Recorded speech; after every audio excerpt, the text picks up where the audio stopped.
मगहर संत कबीर गोरखपुर में पुजाली मैया हो। मगहर संत कबीर गोरखपुर में पुजाली मैया हो। लाले लाले लइहा चुनरिया आरा से सैया हो। लाले लाले लइहा चुनरिया छपरा से सैया हो।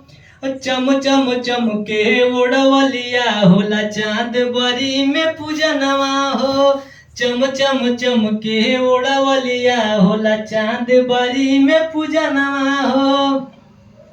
और नाचत बाटे देखा सभे बाजे अरे के गनवा हो। ले ले अइहा लाले लाले लइहा चुनरिया छपरा से सैया हो। लाले लाले लइहा चुनरिया भर पही से सैया हो।